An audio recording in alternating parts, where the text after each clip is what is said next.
Well, good morning, YouTube. I know I haven't made a video in a couple weeks, so we'll give you a quick shop update and what's going on, and might have a barbecue video at the end of this. I don't know if it's there, then you'll see it. If not, um, the last couple weeks it's early April, end of March. The weather has been just crap on the weekends. It'll be nice during the week, and I ain't getting anything done other than work, but crappy on the weekends. So like last Saturday morning, I woke up to an inch of snow on the ground, and then this morning it's blowing and snowing a little bit too. I mean, there is some blue sky there, but there's not that way. But I do have some major stuff that I need to get done. This is due for transmission service, oil change, spark plugs, wires, and I need to change a seal on the front diff. So there's a lot of work to be done on that. This, I need to get it up in the air, get the front tires off. For one, it needs new front tires. Those are going to be a couple $100 a piece. And then two, running these C6 wheels, the calipers are exposed. So I want to get those painted. We'll paint those red. We do have a major event coming in March, end of March, Memorial Day weekend, or end of May, excuse me. The state Corvette meet is here in Whitefish this year, so I'd like to get this cleaned up and get it in the show and shine and hopefully maybe win something. I do have some caliper paint and primer already bought. I just got to get it warm enough in here to actually do something so it sticks. But like I said, the weather's been crap. On the hunt for wheels for the Subaru, we got the exhaust done. You saw that in the last video, but that's just a quick update. There is some work that needs to be done, and there's things I need to get bought and spent, but it's going to be quite a bit of money. Oh, and this needs a tranny service also. I've never done it since I've owned it, so I don't know. We're at 77,000 miles on the car now, so probably wouldn't hurt to do it. And it's probably coming up on the time of year for the oil change too, so I do it usually once a year. The thing sits most of the time and it doesn't get but maybe 3,000 miles on it a year, maybe.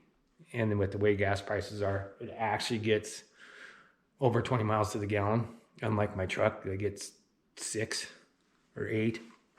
So that sits a lot too, so that's why we have the Subaru. I tried taking the fender off, and all the bolts up underneath in here are all rusted. So I got to figure out how to undo all this,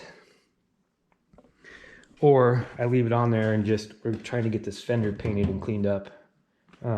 Just take it to a body shop and have them do it on the truck. So I'm waiting for somebody to get back into town to give me some insight on that. And I have the driver's door part.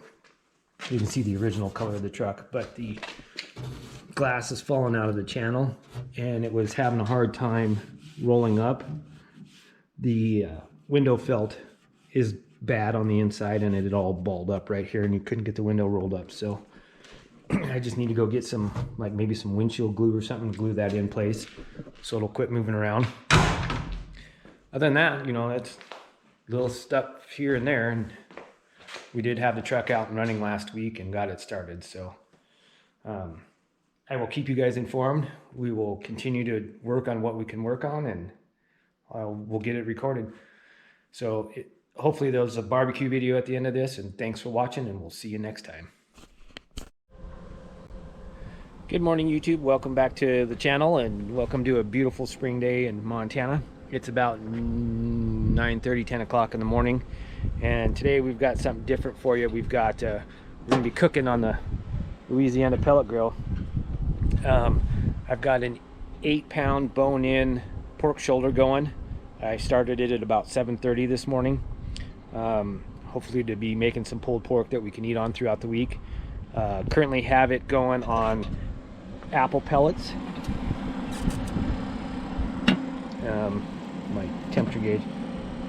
So I have it set for 191 degrees, and we're currently at 186. I'm hoping for an internal temp of about 191 late this afternoon, so that's why it's on so early. And then we'll let it rest and then wrap it in foil and season it up. But for pre-seasoning, we've smothered it in mustard, and then seasoned it with a Patriot barbecue rub that we've got from a friend of my wife's that owns a barbecue place in Alaska. So we're gonna try it out. I have it currently set at 225. So we're gonna go low and slow all day long. So hopefully it's done by the time dinner rolls around. If not, I might have to crank up the heat a little bit to get that internal temp up, but we're gonna keep an eye on it. And like I said, I might have to go get another bag of pellets just in case, but which is nice because it's nice outside, so I can take the Corvette and go get fuel in it because it needs it. But just a quick sneak peek, here's what we're starting with. I don't want to lose temp, but so we'll be in and out all day checking on this stuff and bring you along for the ride, and we'll see how this goes. All right, guys, welcome back. It's 3:30 in the afternoon. The pork shoulder's been going since again like 7:30 this morning. We're up to 183 degrees on the internal temp. I'm almost out of apple pellets, so I mixed in some competition blend for the final smoke. We need another 10 degrees or so, but here's how we're looking so far. And then still got a pretty full hopper, which I'll even that out. So I'll have to keep an eye on the temp here for the next hour or so. I might have to wrap it just to get that extra 10 degrees because I'm not going to stay up till 8 o'clock cooking this thing. But so we'll see how it goes. All right, guys, it's like 4:45. We're up to 190 degrees internal temp. Looking pretty good. So I'm gonna let that gain a couple more degrees, probably till 5:15, 5:30, and then I'm gonna pull it, wrap it, let it cool for a few minutes, and then we'll shred it. Once I'm done with that, I will show you what it looks like. All right, guys, we just hit internal temp of 195. I pulled it off the grill and took it in the house and wrapped it. The recipe says it needs to rest wrapped for like an hour, and then we'll shred it. We've got the grill in shutdown mode, so it's cooling itself down and shut itself off, and then we'll get it unplugged and covered back up, and then shred some pork here in a little bit, and then we'll show you the end result. All right, there it is, all rested. We're gonna peel the fat cap off and then shred it up and have some supper. So it's still hot and peeling really nice, but look at that bark on the outside. It's just falling apart. Okay. So the bone came out clean. Everything's still steaming hot, but it's looking pretty good.